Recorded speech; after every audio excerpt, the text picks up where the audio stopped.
नमस्कार दोस्तों। आज मैंने अपने ऑफिस में एक ऐसे पर्सन को इनवाइट किया है जिनका ट्रेडिंग में ट्रैक रिकॉर्ड बहुत अच्छा है। और अगर मैं कहूँ कि वो कहीं ना कहीं मेरे मेंटोर में से भी एक हैं तो गलत नहीं है। मैंने बहुत कुछ सीखा है उनसे, उनकी जर्नी से, उनके डिसिप्लिन से बहुत कुछ अडॉप्ट किया है मेरे अपनी ट्रेडिंग सिस्टम में। उनकी वजह से बहुत कुछ वैल्यू ऐड हुआ है। तो आज मैंने उन्हीं को इन्वाइट किया है। देखेंगे, समझेंगे, जानने की कोशिश करेंगे कि क्या अप्रोच रहता है। देखिए, सबसे पहली चीज़ तो एक ये है कि एक सक्सेसफुल ट्रेडर है। ट्रेडिंग के अलावा इनका कोई भी और बिज़नेस नहीं है। पहले ये आईटी सेक्टर में काम करते थे, लेकिन जब सक्सेसफुल ट्रेडर बन गए तो इन्होंने जॉब छोड़ दिया। अक्सर आप पूछते हो ना कि मैं as a full time professional trader बनना चाहता हूँ, तो देखेंगे ना, समझेंगे यहीं से कि फुल टाइम प्रोफेशनल ट्रेडर बनने के लिए आपकी रिक्वायरमेंट्स क्या है। तो हम वेलकम करते हैं मिस्टर संतोष पासी का। हाय सर, कैसे हो? Thank you Virendra ji, thank you so much. अच्छा सर, ये सही है कि आपका बैकग्राउंड आईटी का था? हाँ, वहाँ पे इनफैक्ट शुरू की कैरियर ही आईटी से स्टार्ट किया था। आईटी से स्टार्ट आईटी किया? थोड़ा टाइम के लिए टेलीकॉम में भी घुस गए थे, फिर आईटी सिक्योरिटीज में, जी और जी। फिर फाइनेंशियल सिक्योरिटीज। क्या जॉब प्रोफाइल था सर आईटी में? आईटी में एक्सेल टेक्नोलॉजीज में था, मैं एज एजीएम था। हम्म, तो जितनी भी साइबर सिक्योरिटीज होती है, बड़े बड़े फर्म्स के, वर्ल्ड के 500 टॉप कंपनीज के जो है, जी जी जी। वहाँ पे मैंने उनका सिक्योरिटी इंफ्रास्ट्रक्चर पूरा देखना। अच्छा अच्छा। तो ये ट्रेनिंग का चस्का कैसे लग गया सर? देखिए, पहले तो हमारे बैकग्राउंड में या फैमिली बैकग्राउंड में कोई भी ऐसे बिजनेस का बैकग्राउंड है ही नहीं। वो किसी के बैकग्राउंड में हो, मेरे बैकग्राउंड में भी कोई डेटा नहीं है। इनफैक्ट डैड तो गवर्नमेंट सर्वेंट थे, हाँ। इंडियन नेवी में थे। जी जी ठीक है, तो अगर जो गवर्नमेंट के बच्चे होते हैं उनका एम ही होता है कि एक सिक्योर जॉब मिल जाए भाई। जी जी जी जी। ठीक है, तो बट मैंने ऐसे लाइफ में कभी कुछ प्लान किया नहीं कि Okay. एग्जैक्टली कि ये डिसाइड करना, ये करना है। जो डेस्टिनी में होता है, जो टाइम में होता है, वो होता है। तो आफ्टर ग्रेजुएशन करने के बाद इनफैक्ट कंप्यूटर का शौक बहुत पहले लगा था। जब मैं 1991 92 की बात कर रहा हूँ, तब से जी। कंप्यूटर्स यूज कर रहा हूँ। जब उस जमाने में तो लोगों के पास होता ही नहीं 91 था। 92 में जॉब आपको लग गई थी? नहीं नहीं, कंप्यूटर्स की बात कर रहा हूँ। अच्छा, कंप्यूटर्स यूज करना चालू किया जब I was in 9th standard. उसी समय कंप्यूटर आया भी था शायद मेरे हाँ ख्याल से। हाँ, बट हम डिफेंस में थे, नेवी में थे, जी तो जी। वहाँ पे वो फैसिलिटी थी। हम्म, उस समय तो बाकी इंडस्ट्री में कहीं भी नहीं थे। तो स्कूल में हमारे कंप्यूटर्स होता था, तो वहीं से एक जोश था कि कंप्यूटर्स किया जाए। जी जी। तो फिर आपके दिमाग में एक बैक ऑफ द माइंड आ गया कि कंप्यूटर्स में ही आगे बढ़ना है। अच्छा। उसके बाद ग्रेजुएशन करने के बाद भी कुछ डिप्लोमा किए, एक साल का, फिर एमसीए एमबीए भी बाद में किए। तो फिर आईटी में ही जाना एक थोड़ा सा वाला बैक ऑफ माइंड आ गया कि एक है इन्वॉल्व फील्ड है, चलो उसमें चले जाते हैं। तो फिर जॉब आईटी में चालू किया। तो आईटी में नेटवर्किंग, या शुरू में इनफैक्ट शुरू में कुछ दिनों तक लोगों को पढ़ा है भी, DOS, windows, MS office, games. तो वहाँ से एज ए थोड़ा सा ट्रेनर से चालू हुआ। उसके बाद फिर नेटवर्क एडमिन, जहाँ पे आपको पूरा जैसे याहू मेल होता है, या आपका आईएसपी के जो मेल्स थे वो हम लोग डेवलप करते थे, कि पूरे की पूरे एक लंबा चौड़ा इंफ्रास्ट्रक्चर जहाँ पे पूरे के पूरे लोगों के, हजारों लोग, करोड़ों को की मेल्स भी आ सकते थे, जा सकते हैं, वैसा। तो वहाँ पे नेटवर्क एडमिन किया। उसके बाद थोड़ा टाइम के बाद फिर एक्सेल टेक्नोलॉजीज में ज्वाइन कर लिया। तो वहाँ भी as a system consultant, more into the infrastructure IT के लिए। फिर वहाँ पे भी कुछ दिनों तक आईटी किए, बट वो दिल्ली में था, नोएडा में था, जी जी जी। और हम मुंबई वाले हैं। तो हमें अच्छा, मैं जहाँ तक जानता हूँ, मैं अपनी ही बात कर लूँ, हम्म, तो जर्नी जो स्टार्ट हुई थी वो बहुत पेनफुल थी। अच्छा, ओके। मैं अपनी बात बोल रहा हूँ, हम्म, मैं आपकी बात नहीं कह सकता। आप हम्म, तो सिस्टमेटिक ट्रेडिंग के कहूँ किंग हम्म, है, हम्म, ठीक तो गलत नहीं है। लेकिन मैं स्टार्ट किया था तो as a discussion trader start किया था। ओके, हाँ। और 2022 में मैंने सिस्टमेटिक ट्रेडिंग में आया। मैं अभी इसके बारे में भी बताऊंगा what is the meaning of discussion and systematic trading.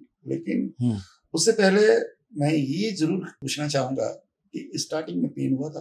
अ, देखिए, मैं अपनी हाँ, बात बता रहा हूँ, मेरे को तो बहुत पेन हुआ था। टचवुड नहीं हुआ था। ठीक है, नहीं हुआ था? नहीं हुआ ये था। कैसे? मैं तो आईटी सिक्योरिटी में था, तो जी जी। वहाँ काम होता है, रिस्क मैनेजमेंट होता है। अच्छा, सिस्टम मैनेजमेंट और होता है। फाइनेंशियल सिक्योरिटी भी क्या, वहाँ पे हम क्या करते हैं, अच्छा, ये इंस्ट्रूमेंट कहीं देखा होगा ना, इंस्पिरेशन कहीं ना कहीं से तो मिली बताता होगी। हूँ। वही कि जब बात तो मेरी टीम थी जो अच्छा 24/7 अच्छा। पूरी एक ग्लोबल फाइनेंशियल मार्केट जी जी कंपनी जी। है, वो हम देखते थे। इनफैक्ट अच्छा मेरे जो टीम मेंबर्स थे, अच्छा अच्छा। वो तो कुछ गुजराती वाले बंदे थे, उन्हें ट्रेड का शौक होता है। अच्छा। वो तो अपना लैपटॉप ले आते थे डेटा कार्ड के साथ, कि वहां पे ट्रेडिंग करनी है। और मैं उनके साथ मजाक करता था कि क्या तुम लोग जुआरी हो, दिन में भी ऑफिस में भी खुद का एक डेटा ले आ रहे हो, लैपटॉप ले आ रहे हो, और ट्रेडिंग कर रहे हो। तो मतलब उस समय तक फाइनेंशियल मार्केट का कुछ नॉलेज नहीं था बिल्कुल भी, बिलीव मी। कैसे बना वो बताता हूँ। तो हाँ, फिर उसकी कहानी है, हमारे honourable financial minister PC Chidambaram ji, ठीक है ठीक है। उन्होंने एक रूल ले आया था टैक्स का, अच्छा अच्छा। एफबीटी बोलते थे, फ्रिंज बेनिफिट टैक्स। तो ठीक है। उसमें क्या था कि अगर कंपनी ने आपको शेयर्स दिया हुआ है, हाँ, तो अगर आप उस शेयर को एक्सरसाइज कर रहे हो, जी, जी, जी। तो उन्होंने कहा पहले कोई टैक्सेस नहीं होता था उस पे, बट उन्होंने बोला कि इस पे टैक्स लगेगा ओके, और उस पे वो इधर वो एम्प्लॉय या कंपनी ही टैक्स बेयर कर ले, लेकिन ठीक है। अब 3 महीने के बाद या कुछ टाइम दिया था, उसके बाद वो टैक्स लगना चालू हो जाएगा। जी, जी। अब मुझे बिल्कुल शेयर्स का नॉलेज नहीं था, ओके। बट जब मैंने कंपनी ज्वाइन की थी, हुँ, हुँ। उस समय मुझे ईसॉप मिला हुआ था। अब मुझे पता भी नहीं था कि ईसॉप होता क्या अच्छा, है। बिलीव मी, वो ज्वाइनिंग लेटर के साथ कुछ ईसॉप्स आए हुए थे, जमा था, मुझे कुछ नहीं पता था कि ये ईसॉप है। और फिर कंपनी ने फॉलो अप करना चालू किया कि बाबा आपके जिनके जिनके पास ईसॉप्स है, जिन्होंने यूज नहीं किया हुआ, एक्सरसाइज नहीं किया हुआ है, वो अभी शेयर्स ले लो। अगले 30 दिन के अंदर आपको शेयर्स लेना है, क्योंकि उसके बाद जाएगा तो फिर इधर आपको टैक्स बेयर करना पड़ेगा या हमें करना पड़ेगा या 50-50 कुछ करना ठीक है। पड़ेगा। तो फिर उसी में मुझे शेयर्स का फिर नॉलेज हुआ। जब वो पेपर मुझे दिया गया अच्छा, अच्छा। कि जमा करो, तो अब फिर मैंने आपने देखा समझ में this is also I accept. तो फिर मालूम पड़ा, अरे इस पेपर की वैल्यू कितनी है, मुझे तो पता ही नहीं था। तो हुँ, फिर धीरे से उसके लिए डिमैट अकाउंट ओपन वो सब हुआ, उसके बाद वो शेयर्स एक्सरसाइज जी, हुआ, जी। तो फिर जाके धीरे धीरे शेयर मार्केट भी शुरुआत वैसे हुई। हुँ, उसके बाद तो जैसे दोस्त लोग करते थे, जो मेरे टीम मेंबर्स थे, तो हमने भी बोला ठीक है एक बार, इनफैक्ट आपने नाम सुना रहेगा, ऑनलाइन ट्रेडिंग अकेडमी, हाँ, सुना जो है। शेर खान की थी। हाँ, जी, जी। तो उनसे एक बार अचानक कॉल आ गया कि हमारे यहाँ कुछ हो रहा, आ जाइए। कोई भी चीज़ करनी है तो प्रोफेशनली करो, मतलब अच्छा। प्रॉपर एजुकेशन ले लो, उसके बाद ही चलो। जी, जी, जी। तो फिर वहाँ पे चले गए और वहाँ पे इम्प्रेस हो गए, तो बोला ठीक है एक प्रॉपर स्टेप से चालू हुँ, करते हैं। तो फिर वहाँ पे कैश ट्रेडिंग की पूरा इन एंड आउट किए, फ्यूचर्स ऑप्शन के थोड़ा इन एंड आउट किए, बट आपको जैसा पता है कि शुरुआत करेंगे तो तो आपने जो अभी हम्म, बताया ना हम्म, कि मेरे को पेन नहीं हुआ, इसके कारण ना, इसकी वजह से हुआ। हाँ, क्योंकि शुरू में हम लोग गए, जाके ज्ञान भी सीखे कि एग्जैक्टली क्या है। क्या आपने प्रेडिक्शन बेस्ड जैसे आजकल के बच्चे करते हैं हम्म कि मैं ये कॉल खरीद लूँ हम्म है ना, मेरा इतना हो जाए, या मैं हाँ पुट खरीद लूँ मेरा इतना हो जाए, या मैं स्टॉक खरीद लेता हूँ हम्म इतना चला जाएगा। हम्म ठीक है, अक्सर मैंने नोटिस किया है कि लोग जो है ना हम्म वो लॉसेस होल्ड करते हैं, प्रॉफिट नहीं होल्ड कर पाते हैं। देखो, इसमें सबसे बड़ा जो पेन होता है ना ट्रेडिंग का, अगर मुझे पूछा जाए, वो पोजीशन साइजिंग जी, होती जी। है। और मैंने कभी भी पोजीशन ज्यादा लिया नहीं है कि ताकि पेन में आ जाओ या नहीं, अकाउंट कर। आपने ये इस तरह का ट्रेड प्लान किया था कि नहीं, जैसे कि मैंने हाँ ट्रेड कर लिया, मैंने बाय कर लिया, मैं बैठूंगा। हाँ, वो देखो, वो हो गया, कुछ ट्रेड ऐसे लिए कि जो शून्य भी हो गए। ठीक है, लॉन्ग कॉल ले लिया अच्छे खासे वाले। बहुत ही सरप्राइज है हाँ कि आपने इनिशियल डेज में हम्म सफर नहीं किया।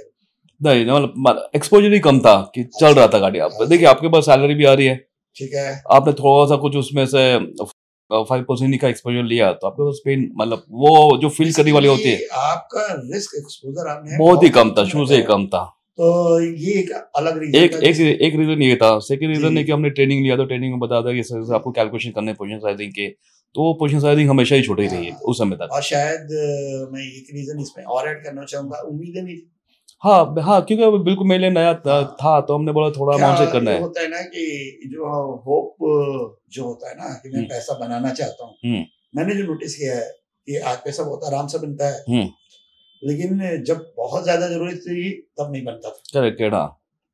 तो वो एक फैक्टर रहता है जो आपके पक्ष में गया कि आपने अपना रिस्क एक्सपोजर उतना रखा ही नहीं कभी रखा और नहीं। उतना उम्मीद ज्यादा हाँ, रखी अब नहीं। कभी रखा नहीं होगा। ऐसा भी है कि कुछ कुछ अकाउंट में समझो 2-2.5 लाख का लॉस भी हुआ है, पर उस समय क्या था कि मैं अच्छा, ओवरसीज में भी काम करता था, जी, जी, तो जी। मुझे वहां से आ रहा, तो वो जो लग रहा, जो अच्छी दर्द होने चाहिए, अच्छा, अच्छा। वो डॉलर्स में सैलरी, वो यूएस में भी था कुछ समय तक, तो वो जो फीलिंग है, वो फीलिंग कभी हुई नहीं ओके। कि। अच्छा, आप सिस्टमेटिक ट्रेडिंग कब से प्लान कर रहे हैं? तो वो सिस्टमेटिक आप बोलो कि जैसे मैंने बताया कि ओटी में किया, प्रोग्रामर रहे हैं, ये एज प्रोग्राम में आपके रहा, पास रहे हैं, तो हमेशा रहा है? और प्लस मैं आपको बताया उस समय यूएस में था कुछ समय तक, जी, जी, जी। तो उस समय इंडियन मार्केट में ट्रेडिंग करनी थी।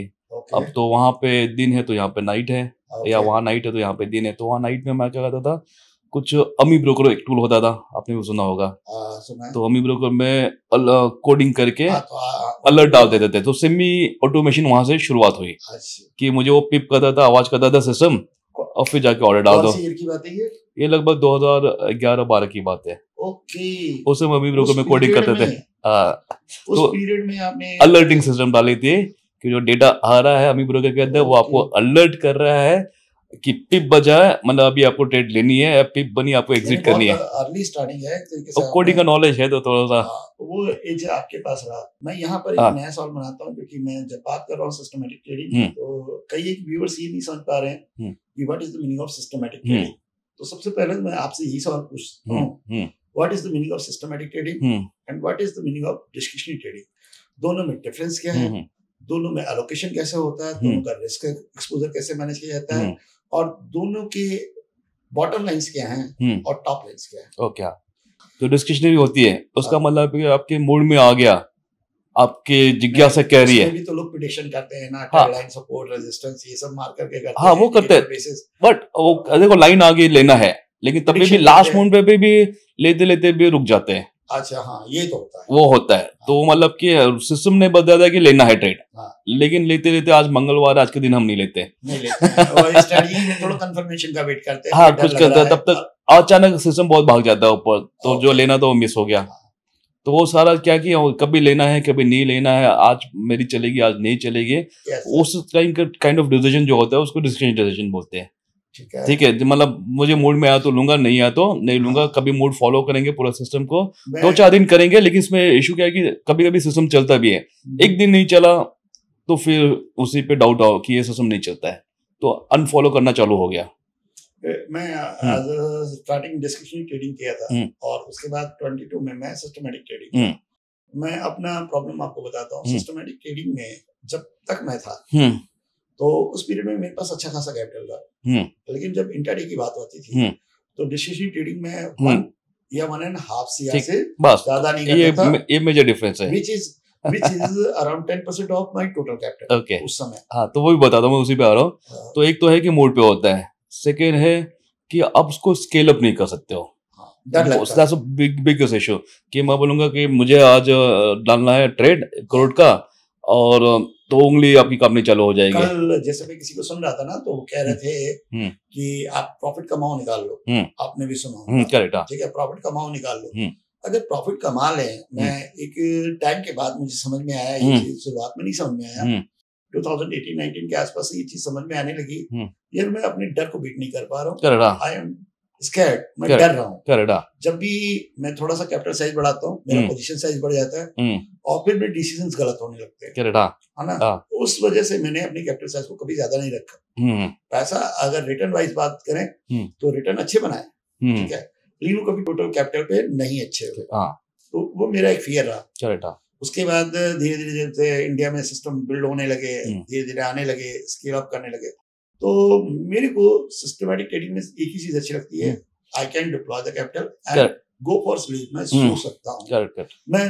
कुछ भी कर सकता हूँ, हम्म, लेकिन डिस्क्रिशनरी ट्रेडिंग में मैं ये नहीं कर सकता। मैं वो अपना बता रहा हूँ, आप नहीं नहीं एग्जैक्टली वही है, आपका क्योंकि अलग ऑब्जर्वेशन हो सकता है। नहीं एग्जैक्टली वही है, 2-4 चीजें कि वहाँ पे मूड मूड पे होता है, यहाँ पे मोड पे रूल नहीं हो, रूल यहाँ पे रूल रूल बेस रूल होता रूल पे होता है, करेक्ट। वहां पे आप स्केल अप नहीं कर सकते हो, है, यहाँ या पे आप स्केल अप। स्केल अप कर सकते हो। वहां पे कभी पैनिक सिचुएशन आ गया, सिस्टम इमीडिएटली काट देगा, यहाँ पे आप सोचते सोचते भर में आपका लॉस कहाँ का कहाँ पहुंच जाएगा। ठीक है, ठीक है, वो सारी चीजें हम समझ रहे हैं, हम्म, लेकिन जो बच्चे हैं आजकल हम्म, के, उनके पास बहुत लेस कैपिटल है। हम्म, हम लोगों ने भी स्टार्ट किया है करेक्ट, हाँ, लेस कैपिटल से। हम्म, अगर वो 1% दिन का कमाएंगे, हम्म, तो वो डिमोटिवेट होंगे। हम्म, आप ही को भी मालूम है, systematic trading rule based trading होती है, उसके रिटर्न भी बहुत कम है, हम्म, और उसका डीडी भी बहुत कम है, करेक्ट, हाँ, ठीक है। हम्म, आपको 1% से ज्यादा का हिट नहीं लगेगा, 2% से ज्यादा का हिट नहीं एब्सोल्युटली, लगेगा, हाँ, आप 1 से 2% से ज्यादा कमा नहीं पाएंगे। हम्म, तो एक बच्चा जब 1 लाख रुपए का लेके आता है, हम्म, तो वो अगर महीने का 3-4% कमाए,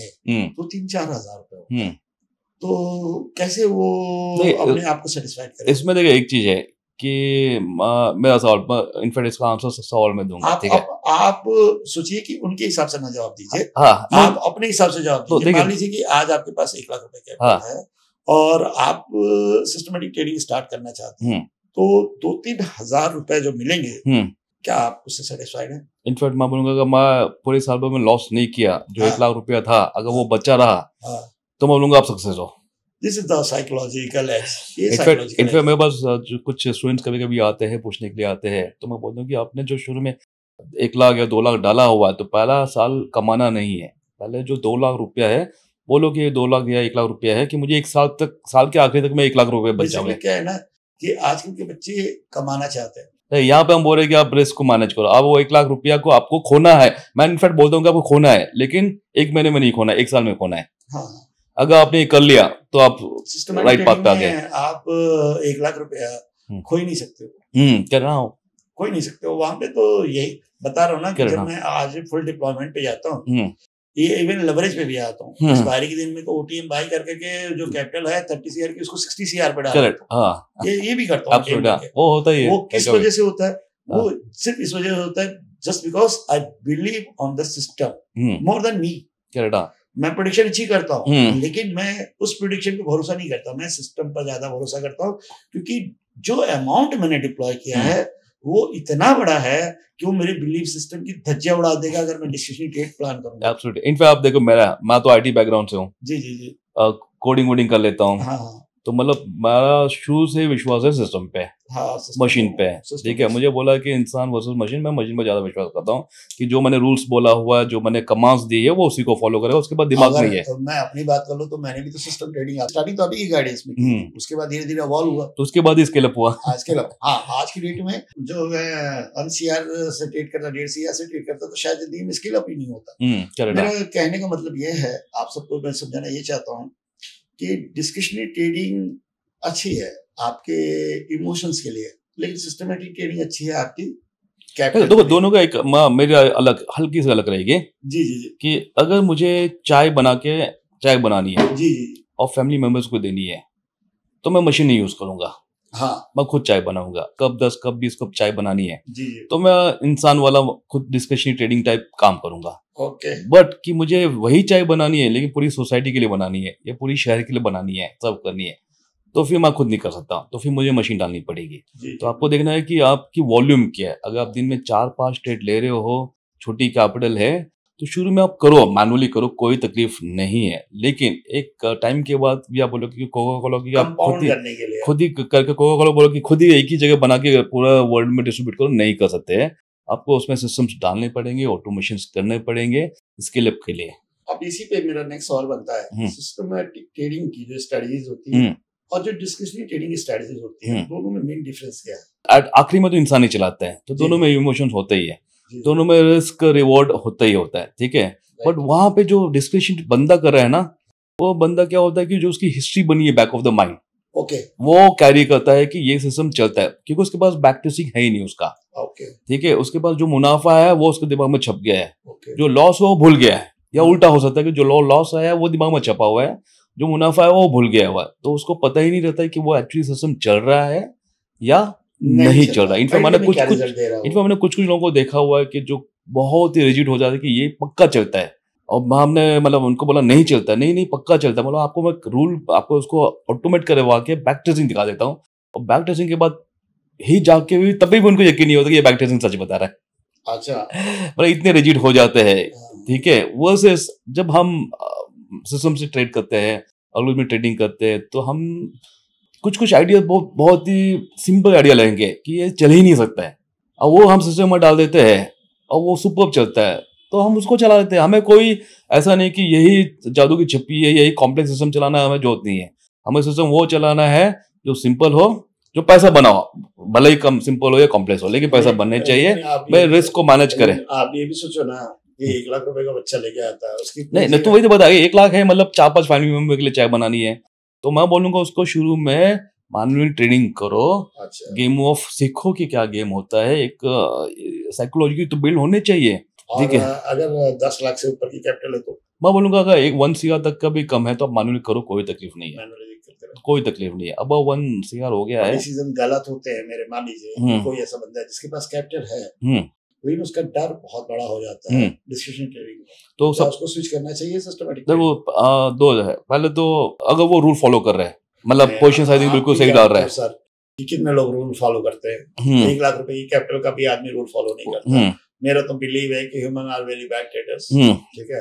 खुद ही स्ट्रेटजी बनाते हैं और खुद ही उस पर डाउट करते हैं, खुद ही इसको बैक टेस्ट करते हैं और लास्ट में खुद ही उसको छोड़ देते हैं। देखो, अगर आपके पास 1 करोड़ रुपया है और आप सिस्टम डाल सकते हो, क्योंकि सिस्टम बनाने के कॉस्ट होता है, रनिंग कॉस्ट भी होता है, वो थोड़ा एक्सपेंसिव हो जाएगा। तो उसमें क्या होता है, 2 तरीके हैं, या तो फुल्ली अल्गो में चले जाओ, मतलब सिस्टम में चले जाओ, या सेमी सिस्टम में चले जाओ। ठीक है। मतलब सेमी सिस्टम ऐसा है कि आप रूल्स बनाओ, आप अपने एक बंदे को बैठा दो, ओके। ठीक है, कि मैं बोलूंगा आपको यहाँ ये मैं एंट्री टारगेट सॉफ्ट लॉस दे दूंगा आपको लेना है, मैं नहीं देखूंगा, आपको लेना है।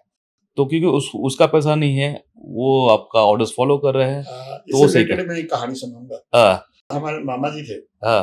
तो मामा जी को मालूम था कि भांजा भाई ट्रेडर है, नाम है, ये है, वो है। रिश्तेदारी में मां ना करो। अब वो होता ही रहता है। तो रिटायर हुए सर वो। तो रिटायर हुए, तो उस समय रिटायरमेंट को कुछ अमाउंट मिला, म्यूचुअल फंड में डाले थे, रिटर्न नहीं आ रहे थे। तो हमको कहे कि हमारे में भी कुछ कर दो।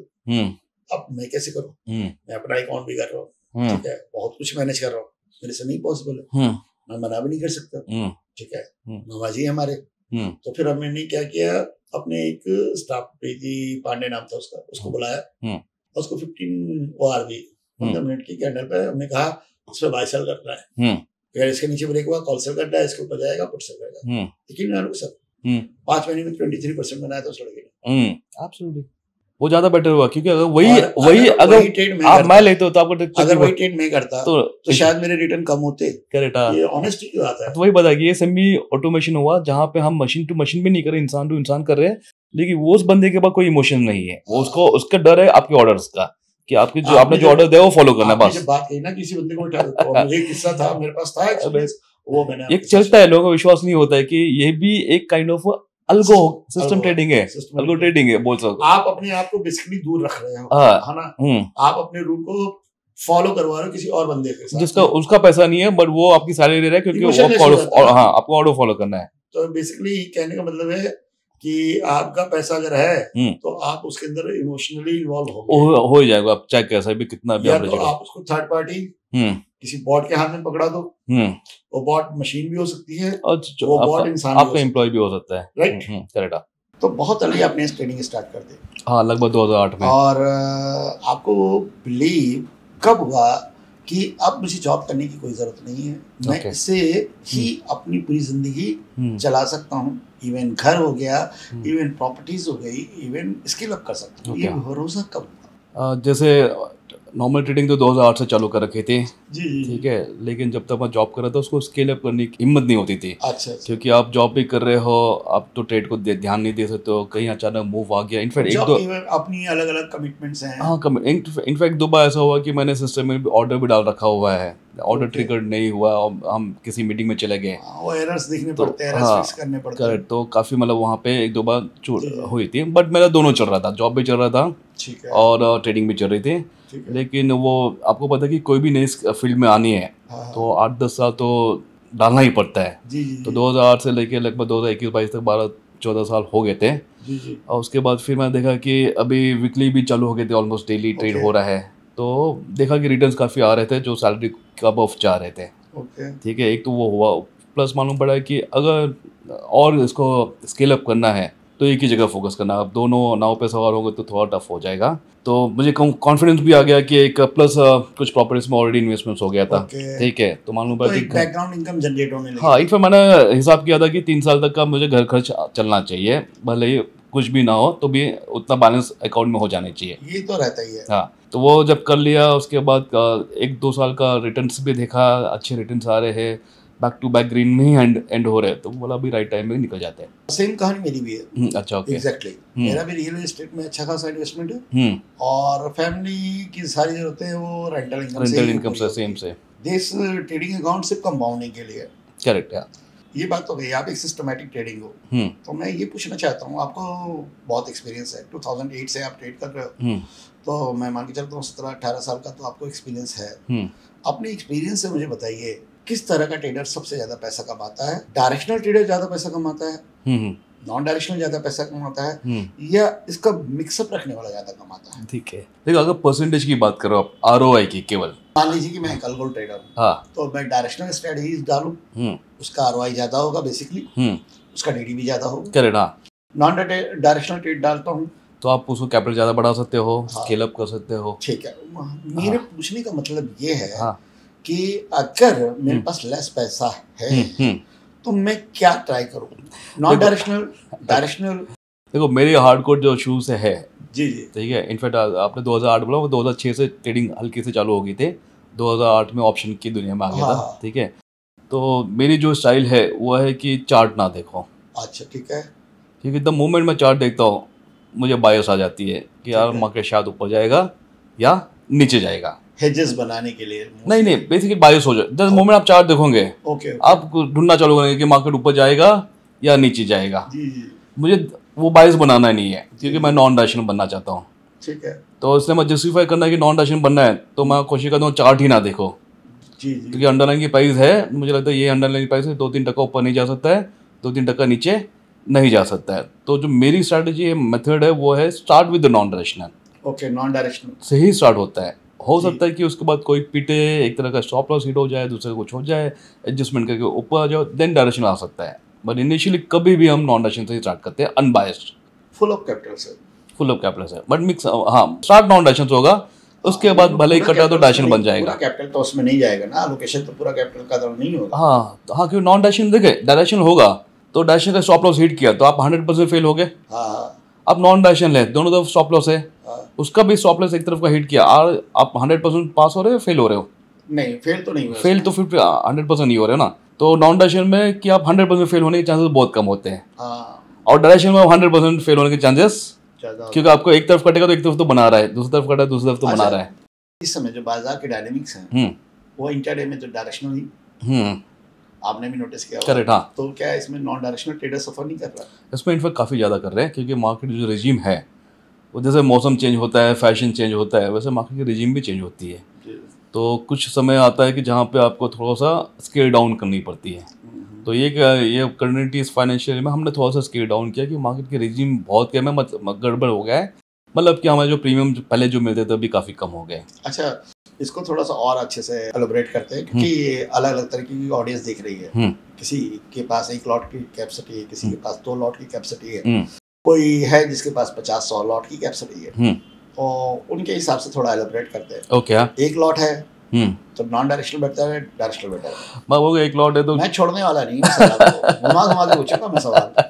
ठीक है, मैं बोलूँगा कि किसी के पास 1 लॉट की ही है, हाँ, बाय करने की या सेलिंग की कैपेबिलिटी है, तो जी। ट्रेड ही ना करे, ऑप्शन ही ना करे वो। ओके क्योंकि ऑप्शन में ट्रेड करनी है, अगर आप सिंगल लॉट से कर रहे हो तो मतलब डू और डाई सिचुएशन है, या तो जीतोगे या तो पूरे मरोगे, वहाँ नहीं जाना है। तो मैं बोलता हूँ कि कम से कम आपके पास 5 लॉट ट्रेड करने की कैपेबिलिटी होनी चाहिए। अच्छा आपने 5, बोल दिया हाँ कि वो ट्रेड ही ना करे। हाँ, मतलब वो कैश में ट्रेड करे, इक्विटी मार्केट में ट्रेड अच्छा, करे, equity में trade करे। क्यों ऑप्शन में ना करे, क्योंकि इक्विटी Option मार्केट आप तोड़ तोड़ के कैश में कर सकते हो, वहाँ पे आप अपना बेसिक चार्ट्स की बेसिस को स्ट्रॉन्ग करो। कितने लॉट का होना चाहिए? कम से कम 4 से 5 लॉट अगर आपके पास है, हाँ उसमें सोचना कि पहला लॉट तो ढुकने वाली है, लॉस होने वाला है, माइंड बना लो। ठीक है सेकंड ट्रेड में बोलो कि हम शायद ब्रेक इवन आ जाए, ठीक है। थर्ड ट्रेड में शायद हल्का सा मुनाफा। 4-5 लॉट से आदमी सरवाइव कर सकता हाँ, क्योंकि फिर आप जो वर्ल्ड कप मैच होता है, है। जी जी सेमीफाइनल में क्या होता है, नॉकआउट होता है, नॉकआउट होता है। तो आप नॉकआउट में पहुंच जाओगे अगर 1 लॉट से कर रहे हो तो। अच्छा एक आउट यानी नॉकआउट सीधे, हाँ, नॉकआउट है, मतलब आप या तो हीरो बनेगा तो जीरो बनो। या तो जीतोगे या हारोगे। या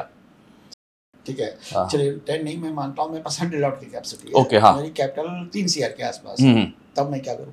तो आप मिक्स करो, सब कुछ करो फिर। मिक्स करूँ, हाँ, 100% कोई भी डायरेक्शनल को मिक्स लगाऊं उसके साथ। डायरेक्शन, मैं बोलूँगा डायरेक्शन में डालो, थोड़ा डालो, कितना क्वांटिटी कितने परसेंटेज में डालूं? 20% से ज़्यादा नहीं। 20% शुरू में प्रेडिक्ट करना ही नहीं है हमें मार्केट। और उसको टाइम में डिवाइड करूं 100% और नॉन डायरेक्शनल को भी टाइम में डिवाइड करूं। नॉन डायरेक्शन हमें एक साथ कोई ट्रेड ना भेजूं। अरे इंसान एक साथ खाना खाता है पूरे दिन का, अच्छा हाँ, ये भी दिन बात में खाते हैं ना 3 बार, तो आप चाहे कितना भी मशीन से भी ट्रेड नहीं करो, इंसान बन के भी ट्रेड करो, मानो ट्रेड करो होता है सेकंड हाफ में सेटल होता है ना, तभी भी हम दिन भर कभी सेकंड हाफ में टूटता है, कभी फर्स्ट हाफ चलेगा, कभी कभी सेकेंड हाफ में आप हीरो बनोगे। ओके तो आपको दिन में 3 बार खाना खाते हैं ना, जी तो बोलना मुझे दिन में 3 ट्रेड लेना है 3 बार। ओके एक भले ही सुबह 9-9:30 बजे ले लो, एक भले ही 11:30-12 बजे ले लो, एक 1:30-2 बजे ले लो, 3 बार लेना, कम से कम 3 लेना है, उससे ज़्यादा भी चलेगा। एक एज है आपके पास, आप बात समझिए, वो एज है मेरे पास नहीं है। मेरे पास जो एज है वो मेरे बच्चे के पास नहीं है। बात को समझिए, आप हैं प्रोग्रामर, ओके, आप सोच सकते हैं, आप बना सकते हैं, राइट।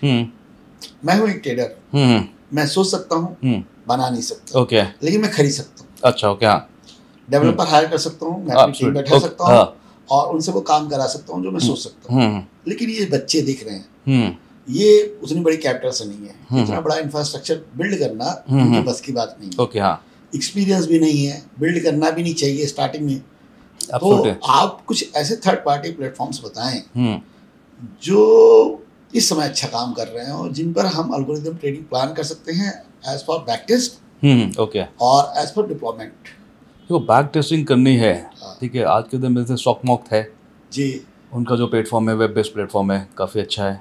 जी, बैकएंड जो था अभी थोड़ा सा कुछ उनका कुछ नहीं, बैकएंड जो आज भी अवेलेबल है, हाँ, लेकिन वो किसी ब्रोकर के साथ एनएससी ने जो है डेटा वो कुछ है, उनका कुछ डेटा का कुछ इशू आया हुआ है। मास्टर ट्रस्ट को उन्होंने प्रोजेक्ट भेज दिया। ओके, ओके, मास्टर ट्रस्ट में आप अकाउंट खुलवाओ और वहां से आपको बैकएंड का हाँ, ठीक, हाँ, तो आप वहां से टेस्टिंग करते हो। आप बैकएंड जो एक टूल है, ठीक है, आपका स्टॉकमॉक टूल है, ठीक है, और भी जैसे अल्गो टेस्टिफार्म करेक्ट, वहाँ भी आप टेस्टिंग कर सकते हो। और डिप्लॉयमेंट के लिए, हाँ, डिप्लॉयमेंट के लिए मैं देखो विंडोज़ का हार्ड कोर बंदा हूँ, ठीक है, मुझे विंडोज़ पसंद है, तो मैं चाहता हूँ कि विंडोज़ पे ज़्यादा करो तो अच्छा है, जो आपको स्टॉक्स हो देता है, ठीक है। बट बहुत अच्छी है, स्पीड काफ़ी अच्छी है, लेकिन बहुत ही कॉम्प्लेक्स भी है। बट ट्रेडिंग इजी बिजनेस तो है नहीं। नए बच्चे फॉलो कर पाएंगे? नए बच्चों को कैसे सीखना, थोड़ा सा एफर्ट डालना पड़ेगा, पैसा कमाना है, एफर्ट तो डालना पड़ेगा। नए बच्चे के लिए ट्रेडटॉन सजेस्ट करें कि इजी डिप्लॉयमेंट है? देखो, अगर आप की कैपेबिलिटी ही नहीं है कि क्लिक कहाँ करना है, तो जबरदस्ती आप अगर स्टॉक्स में बैठ भी रहे हो, अगर आप चला ही नहीं पा रहे गाड़ी, कॉम्प्लेक्स गाड़ी है, तो कुछ फ़ायदा है नहीं। तो फिर आप वेब बेस्ड चले जाए, जैसे टेट्रॉन है, अल्गो टेस्ट है, स्टॉकमॉक, डिफाइनेज के भी कुछ है, तो वहाँ पे सेंसिबल टाइप है, वहाँ पर कुछ। इसके बारे में तो हम लोगों ने बहुत बात की, लेकिन शायद ये बच्चे समझ नहीं पाएंगे कि फायदे क्या है एल्गोरिथम ट्रेडिंग के और नुकसान क्या है। ओके, तो आप एक एक्सपीरियंस सिस्टमैटिक ट्रेडर है, मैं अभी एक्सपीरियंस सिस्टमैटिक ट्रेडर नहीं कहूँगा अपने आप को, क्योंकि मेरे को केवल 3 साल हुआ सिस्टमैटिक ट्रेडिंग प्लान करते समय। ओके, हाँ, आपको ज़्यादा टाइम हुआ है, तो आप ही बताओ कि बेनिफिट्स क्या हैं। तो पहली बात, जैसे बोलते कि इमोशंस काफ़ी हद तक 100% गायब नहीं होते, क्योंकि इंसान ही ड्राइव करता है, ठीक है। तो 90% इमोशनलेस हो जाता है, ठीक है, 10% तो रहेगा, क्योंकि वो आप ब्लड प्रेशर हल्का हो तो ऊपर नीचे होता है। तो एक है कि रूल्स फॉलो करेगा मशीन, और ये सबसे बड़ा चैलेंज, बहुत बड़ा एडवांटेज है, रूल्स फॉलो कर रहा है मशीन। चैलेंज भी बहुत बड़ा है, आपको रूल्स शुरू में बनानी है, लेकिन लोग बीच में किसी को लग गया कि बाजार गिर सकती है, ना वो तो फिर सिस्टमैटिक, भले वो मशीन चला रहा हो, सिस्टमेटिक ट्रेडिंग है ही नहीं, वही प्रॉब्लम है ना। आपको देखिए, जैसे हमारा मेथड है, हम लोग जब स्ट्रैटेजी बनाते हैं, सिस्टम बनाते हैं, कभी कभी हम 6 महीने तक एफर्ट डालते हैं, ठीक है, 6 महीने में जाके हमें एक अच्छी स्ट्रैटेजी बनती है। तो फिर वो स्ट्रैटेजी बन गई, तो टिपिकली आप कसम खाते हो कि ये स्ट्रैटेजी को अभी हम डिप्लॉय कर रहे हो, तो इसके साथ कोई छेड़खानी नहीं करेंगे, बिल्कुल नहीं। भले मुझे सुबह 9:30 बजे मुझे किकआउट कर दे लॉस करके, मैं ट्रस्ट करूंगा। भले ही वो शाम को 3:30 बजे तक मुझे मुनाफा दे, जो रूल में लिखा हुआ है हम 100% को फॉलो करेंगे। मतलब कसम खाएंगे कि जो बाबा आपसे अब गुरु हो गया, हम आपको फॉलो करेंगे, you are captain of this ship, whatever you say we gonna follow that. वो 100% करेंगे, that is called algorithmic trading. वरना आपको एल्गोरिथमिक ट्रेडिंग में खुद के इमोशन डाल रहे हो, आप कभी भी स्टार्ट कर रहे हो, कभी भी बंद कर रहे हो, वो मेरे हिसाब से एल्गोरिथम नहीं है। आप इस तरीके से बात कर रहे हो, तो फिर तो 9:15 to 3:15 3:30 तक तो उसका कोई काम ही नहीं है आदमी का। नहीं, इनफैक्ट ये उल्टा एक मिथ है लोगों का कि हम अल्गो कर रहे हो तो हम खाली हो जाता है, ऐसा नहीं होता है। द मोमेंट आप अल्गो कर रहे हो, मतलब आप स्केल अप कर रहे हो, जहाँ पे आपने शुरू में कुछ लाख डाले थे, अभी कुछ करोड़ डाल दिए, तो कैपिटल ज़्यादा हो गई। सबसे बड़ा है कि अपने कैपिटल ज़्यादा होगी, कैपिटल ज़्यादा होगी तो आपको मॉनिटरिंग ज़्यादा करनी पड़ती है। तो हमें इनफैक्ट जब हम अल्गो करते हैं तो पहले 6 महीने या 5 महीने हमने एफर्ट डाला स्ट्रैटेजी बनाने में, सिस्टम बनाने में, चालू करने में। अब जब चालू होगी गाड़ी, तो मेरा सबसे ज़्यादा एनालिसिस टाइम ज़्यादा मॉनिटरिंग में।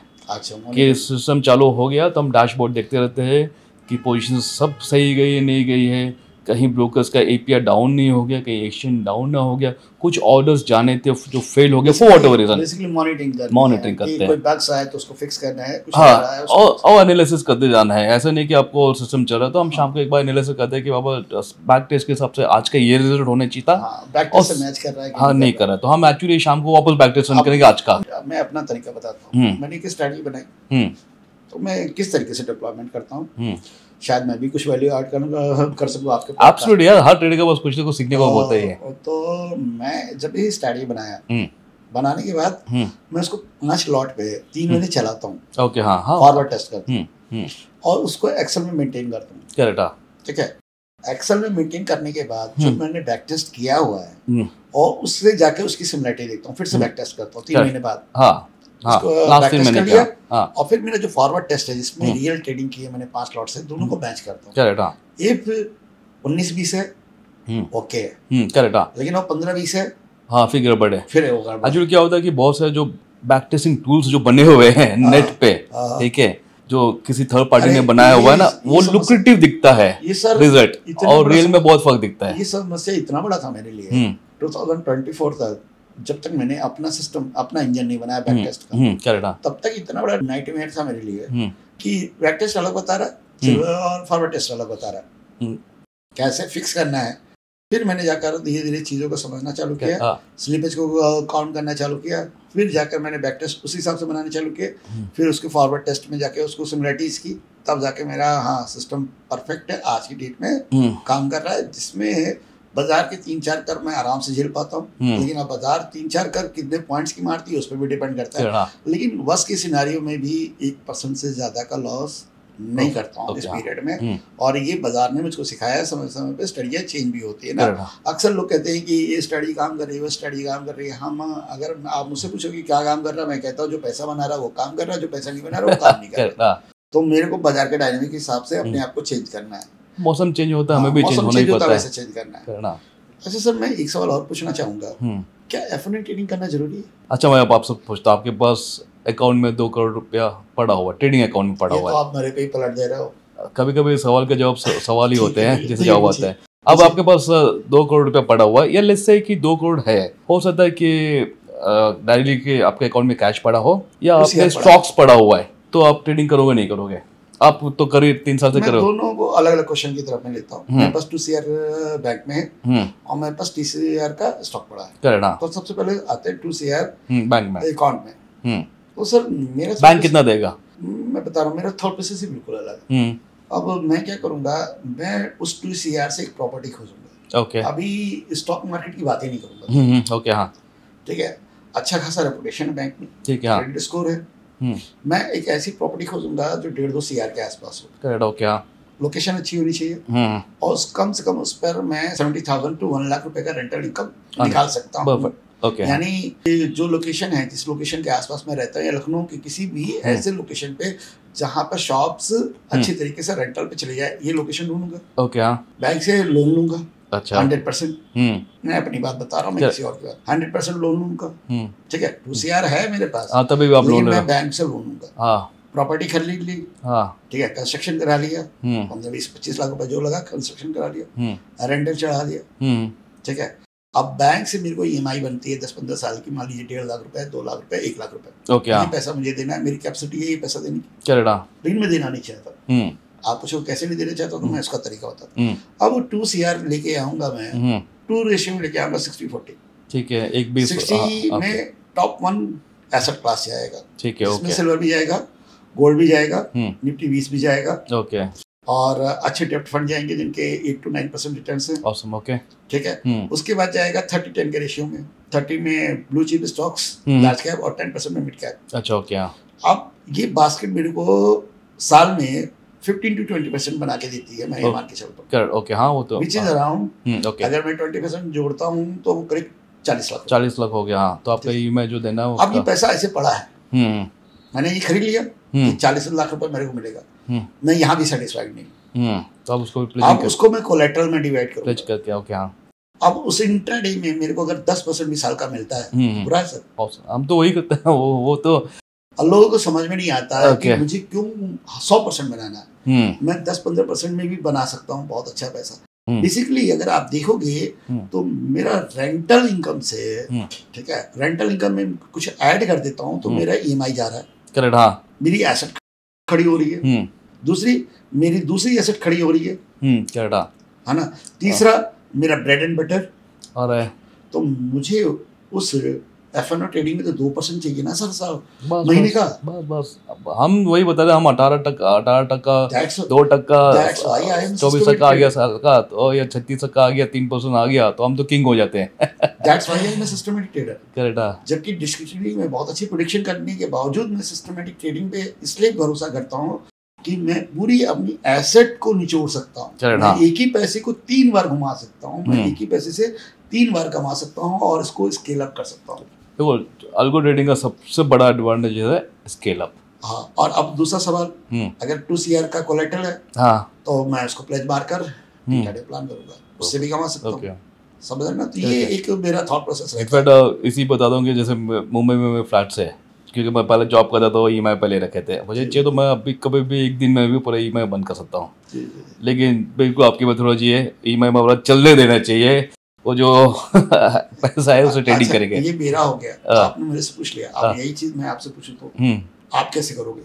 देखो, मैं बस अगर 2 पड़ा हुआ है तो सीधी बात है ट्रेडिंग अकाउंट में जाएगा, क्योंकि मैं प्रॉपर्टीज ऑलरेडी है, ठीक है। प्रॉपर्टी थोड़ा टाइम लेता है लेने में, प्रॉपर्टी वाला भी बिल्कुल राइट डिसीजन है, क्योंकि हम लोग प्रॉपर्टीज में बुलियंस मतलब गोल्ड सिल्वर्स में, और उसके बाद ट्रेडिंग में, ये 3 चीज़ है जहाँ पर डाइवर्सिफिकेशन मैं बोलता हूँ होने चाहिए, ठीक है। एक ट्रेडिंग में होने चाहिए, वो भी ट्रेडिंग में 2 होता है, एक इन्वेस्टमेंट होती है, एक ट्रेडिंग होती है, ठीक है। तो हर इंसान को ट्रेडिंग मार्केट में भी जाने चाहिए, आपकी प्रॉपर्टीज या लैंड में जाने चाहिए, और तीसरा ज्वेलरीज में। बेसिकली आज हम और आप अपने पूरे पत्ते खोल रहे हैं। सोच वही है, बिल्कुल। ऑडियंस के सामने हम अपने पूरे। आपको मजे की बात बताऊंगा कि जब 2022-23 कोविड के टाइम में मैंने जब नई प्रॉपर्टीज ली, मैंने दोस्तों को बताया, दोस्तों यारों को, कि यार मैं कुछ प्रॉपर्टीज लेने जा रहा हूँ। उस समय कोविड के दरमियान महाराष्ट्र सरकार ने बोला था कि आपको जो टैक्स भी थोड़ा कम देना पड़ेगा, ठीक है, वो भी एडवांटेज आ गया था।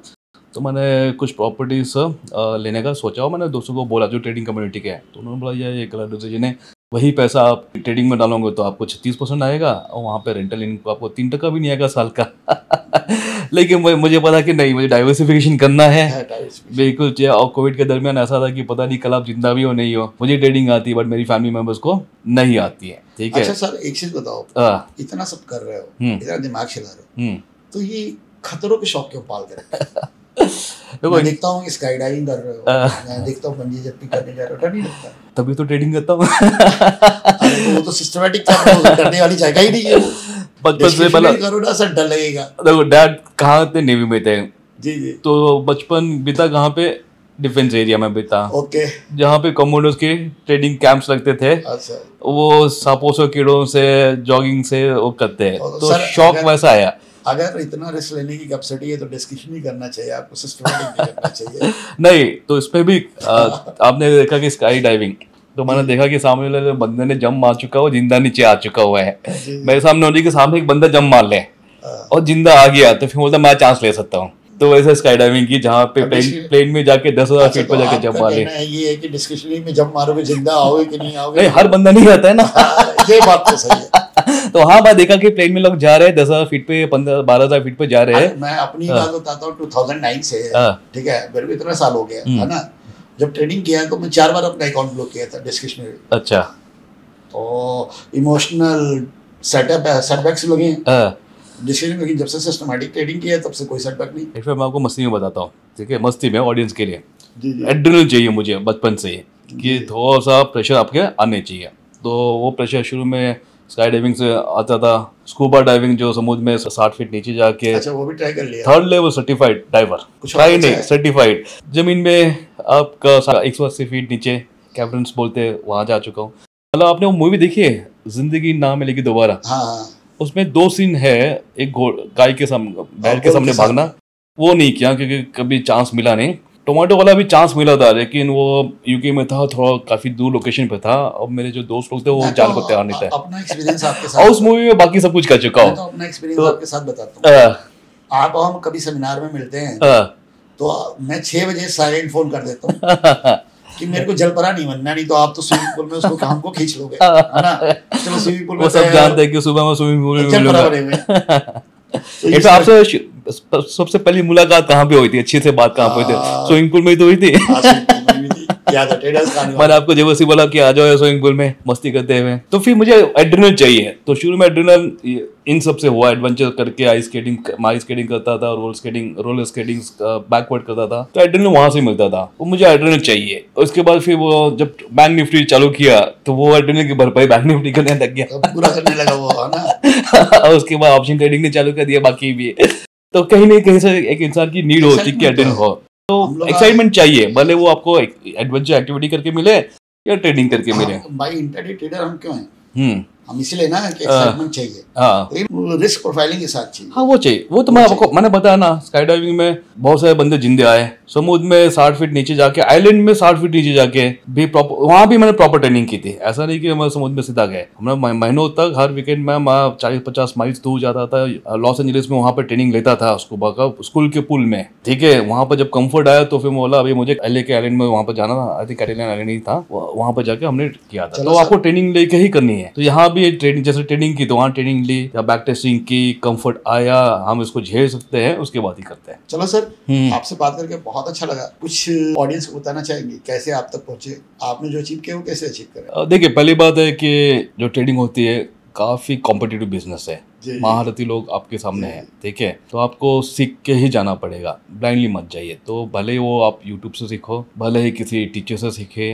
ठीक है, लर्न फ्रॉम समथिंग, कहीं से सीखो। उसके बाद छोटे स्केल पे ही चालू करना है, कभी आप बड़े स्केल पे नहीं जाना। मैं बोलूँ जितनी छोटे स्केल पे कर सकते हो, स्टेप टू स्टेप। जैसे मैंने बताया कि शुरू में 1 लाख रुपया ले लीजिए, बोला मुझे कमाना नहीं, इस लाख को गंवाना है, लेकिन 1 साल में गंवाना है। वो माइंड करके अब उसको प्रोटेक्ट करने की एक आदत डाल लो कि मुझे कैसे अपने आप को प्रोटेक्ट करना है, कैसे जिंदा रखना है। जिंदा रहोगे तो अगले दिन वापस गेम में आप आ जाओगे। तो आप छोटे स्केल पे चालू करना है, खुद करना है, सर्वाइव करोगे। अगर आपने अपने आप को प्रोटेक्ट कर लिया तो आप प्रॉफिट आ ही जाता है। Thank you sir, thank you so much sir. Thank you sir जी, काफी अच्छा लगा।